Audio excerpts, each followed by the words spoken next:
मैंने उसकी हम चिंता करेंगे निश्चित तौर से, जो आपने ध्यान में लाई, मुझे अभी तक पता था, मंत्री जी को पता होगा स्वामी। झज्जर में एक प्राइमरी स्कूल है, टीन शेड के नीचे कम से कम 250 के करीब बच्चे हैं, पूरी गर्मी निकाल दी। तब देखिए उसके लिए हमने व्यवस्था बनाई थी, अगर कहीं भी इस प्रकार का है तो हमने उसके लिए एसएमसी को 35 लाख रुपए तक का पैसा जो है हमने एसएमसी को देंगे सीधा सीधा। अगर किसी की भी कोई इस प्रकार की जरूरत है, चाहे 4 दीवारी की जरूरत है, चाहे बिल्डिंग की जरूरत है, चाहे शौचालय की जरूरत है, या ड्यूल टैक्स को भी है, तो एसएमसी को दे रहा सीधा पैसा।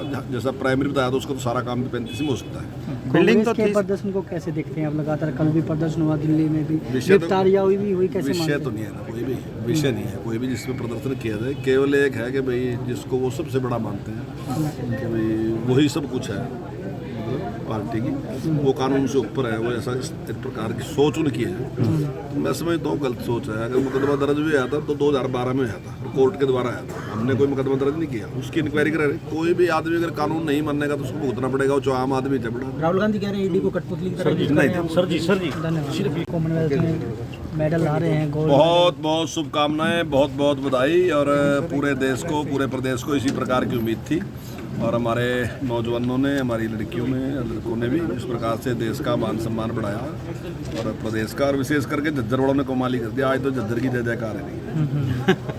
कुलदीप बिश्नोई जिस तरह से आपकी पार्टी में आए कि निश्चित तौर से देखिए, एक आम आदमी भी जब पार्टी से जुड़ता है उससे मजबूती मिलती है। जब इतना बड़ा लीडर कोई होता है तो उससे तो मजबूती मिलेगी। लेकिन भूपेंद्र हुड्डा तो कह रहे हैं कि उनके पार्टी छोड़ने से कोई फर्क नहीं पड़ेगा कांग्रेस को। हाँ नहीं, बिल्कुल कांग्रेस में कोई फर्क नहीं पड़ेगा, क्योंकि कांग्रेस की जो हालत हुई उसके बाद फर्क पड़ने वाली स्थिति रही नहीं कांग्रेस की ना, जब अब कोई फर्क कांग्रेस में पड़ेगा नहीं। बुजुर्गों की पेंशन काटा और इनेलो प्रदर्शन कर रही है। नहीं, कोई पेंशन नहीं काटी। देखिए उसमें ये किया कि जिन लोगों की आमदन 2 लाख रुपए से ज़्यादा व्यक्तिगत इनकम, यानी कि बेटे की इनकम नहीं है, अगर जिसकी व्यक्तिगत, अगर मेरी और मेरी पत्नी की इनकम 2 लाख रुपए से ज़्यादा, तब मेरी पेंशन कटेगी, ना कि ऐसी स्थिति में कि मेरे बेटे की चाहे 10 लाख रुपए इनकम हो, उससे कोई फर्क नहीं पड़ता। अगर मैं पेंशन ले रहा, या मेरे पास दूसरे तरीके से सोर्स है जिससे मेरी आमदन 2 लाख से ज़्यादा, केवल उस लोग उनकी पेंशन कटेगी। लगातार तीसरे मोर्चे की बात कर रहे हैं, तो कहाँ देखते हैं कि नहीं, देखिए प्रयास तो करना ही चाहिए चौटाला साहब। अगर तीसरा मोर्चा नहीं होगा तो क्या करोगे? तो आखिर प्रयास तो राजनीति में हर व्यक्ति करता है, ठीक है उनका प्रयास। अस्पतालों की बात की जाए तो अस्पतालों की जर्जर हालत है, नहीं बिल्कुल नहीं है। स्वास्थ्य मंत्री यहाँ पर आए थे, देखिए एनएचएम कर्मचारी यहाँ लगातार हड़ताल पर हैं। देखिए मैं ये दावे के साथ कह रहा कि हॉस्पिटलों में जितना सुधार किया वर्तमान सरकार ने, चाहे बेड की स्थिति है, मैं दावे के साथ कह सकता हूँ कि पिछली सरकार के मुकाबले में 4 गुना बेड बड़े हैं, हॉस्पिटलों की कैपेसिटी बड़ी है। जहाँ तक डॉक्टर की बात है, वो 2 गुना से ज़्यादा बड़े हैं। लेकिन मैं इस बात से सहमत हूँ कि अभी भी पर्याप्त नहीं है। उसका कारण एक है कि इतने डॉक्टर हैं ही नहीं। क्या कारण है कि बाहर प्राइवेट में ज़्यादा पैसा मिलता है, तो उतने डॉक्टर में मिलते नहीं है। इसीलिए माननीय मुख्यमंत्री जी ने जो योजना शुरू करी है, हर जिले में हम एक मेडिकल कॉलेज बनाएंगे, और लगभग 8 जिले हमने फाइनल कर भी दिए, जहाँ हमारा काम शुरू हो भी गया। देखो मेडिकल कॉलेज बनाने में टाइम लगता है, ऐसा तो है नहीं कि मैं आज कह दूँ आज मेडिकल, क्योंकि 300 बेड का तो हॉस्पिटल चाहिए पहले वहाँ, तो टाइम लगेगा। लेकिन आने वाले टाइम में ये समस्या हल होगी। लेकिन अभी भी हमने दुगने से ज़्यादा, जितने पहली सरकार में थे उससे दुगने। एनएचएम कर्मचारी धरने पर बैठे हैं, और जो टीबी के पेशेंट हैं सर, वो मेडल ला रहे हैं। बहुत बहुत शुभकामनाएं, बहुत बहुत बधाई। और पूरे देश को, पूरे प्रदेश को इसी प्रकार की उम्मीद थी, और हमारे नौजवानों ने, हमारी लड़कियों ने, लड़कों ने भी जिस प्रकार से देश का मान सम्मान बढ़ाया, और प्रदेश का, और विशेष करके झज्जर वालों ने कमाल ही कर दिया। आज तो झज्जर की जय जयकार है। कुलदीप बिश्नोई जिस तरह से आपकी पार्टी में आए, क्या लग रहा है मजबूती मिलेगी?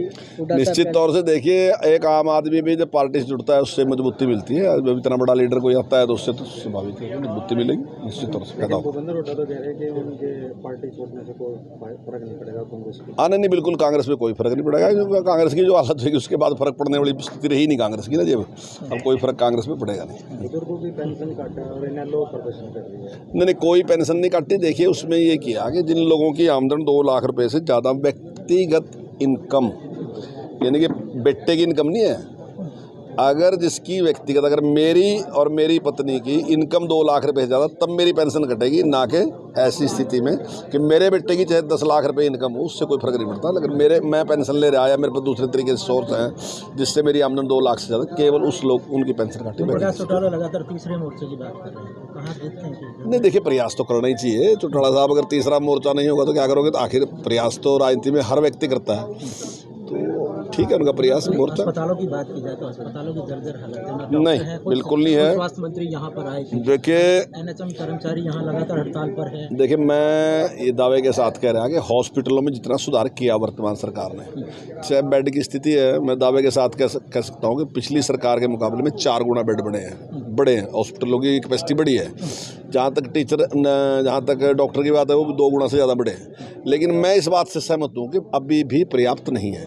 उसका कारण एक है कि इतने डॉक्टर हैं ही नहीं। क्या कारण है कि बाहर प्राइवेट में ज़्यादा पैसा मिलता है तो उतने डॉक्टर में मिलते नहीं हैं। इसीलिए माननीय मुख्यमंत्री जी ने जो योजना शुरू करी कि हर जिले में हम एक मेडिकल कॉलेज बनाएंगे और लगभग 8 जिले हमने फाइनल कर भी दिए जहाँ हमारा काम शुरू हो भी गया। देखो अब मेडिकल कॉलेज बनाने में टाइम लगता है, ऐसा तो है नहीं कि मैं आज कह दूँ आज मेडिकल, क्योंकि 300 बेड का तो हॉस्पिटल चाहिए पहले वहाँ, तो टाइम लगेगा। लेकिन आने वाले टाइम में ये समस्या हल होगी। लेकिन अभी भी हमने दुगने से ज़्यादा जितने पहली सरकार में थे उससे दुगने हमने भर्ती किए। एनएचएम कर्मचारी धरने पर बैठे और जो टीबी के पेशेंट है सर वो मारे घूम रहे हैं। टीबी का ये होता है कि दवाई एक दिन नहीं मिलती तो कोर्स दोबारा से शुरू होता है। ऐसे में कर्मचारी कहते हैं कि कुछ पेशेंट को हो जाता तो सरकार जिम्मेवार है, तो उसके लिए नहीं उसकी हम चिंता करेंगे निश्चित तौर से। जो आपने ध्यान में लाई मुझे अभी तक पता था, मंत्री जी को पता होगा स्वाभाविक से। जर्जर में एक प्राइमरी स्कूल है, टीन शेड के नीचे कम से कम 250 के करीब बच्चे हैं, पूरी गर्मी निकाल दी। तब देखिए उसके लिए हमने व्यवस्था बढ़ा दी। अगर कहीं भी इस प्रकार का टीन शेड के नीचे कम से कम 250 के करीब बच्चे हैं, पूरी गर्मी निकाल दी। तब देखिए उसके लिए हमने व्यवस्था बढ़ा दी। अगर कहीं भी इस प्रकार का है तो हमने उसके लिए एसएमसी को 35 लाख रुपए तक का पैसा जो है हमने एसएमसी को देंगे सीधा। अगर किसी की भी कोई इस प्रकार की जरूरत है, चाहे 4 दीवारी की जरूरत है, चाहे बिल्डिंग की जरूरत है, चाहे शौचालय की जरूरत है या ड्यूल टैक्स को भी है, तो एसएमसी को दे रहा सीधा पैसा। जैसा प्राइमरी बताया तो उसका तो सारा काम भी 35 में हो सकता है। कांग्रेस के प्रदर्शन को कैसे देखते हैं आप? लगातार कल भी प्रदर्शन हुआ दिल्ली में भी, विषय तो कैसे विषय तो नहीं है ना, कोई भी विषय नहीं है कोई भी जिसमें प्रदर्शन किया जाए। केवल एक है कि भाई जिसको वो सबसे बड़ा मानते हैं कि भाई वही सब कुछ है, मतलब पार्टी की वो कानून से ऊपर है, वो जैसा इस प्रकार की सोच उनकी है, तो मैं समझता हूँ गलत सोच है। अगर मुकदमा दर्ज भी आया था तो 2012 में आया था और कोर्ट के द्वारा आया था। हमने कोई मुकदमा दर्ज नहीं किया, उसकी इंक्वायरी करा रहे। कोई भी आदमी अगर कानून नहीं मानेगा तो उसको भुगतना पड़ेगा, वो आम आदमी झपड़ा। राहुल गांधी कह रहे हैं ईडी को कठपुतली नहीं सर जी सिर्फ एक मिनट मैं लेने कुछ पाएंगे, कुछ नहीं देंगे। मुझे पता था।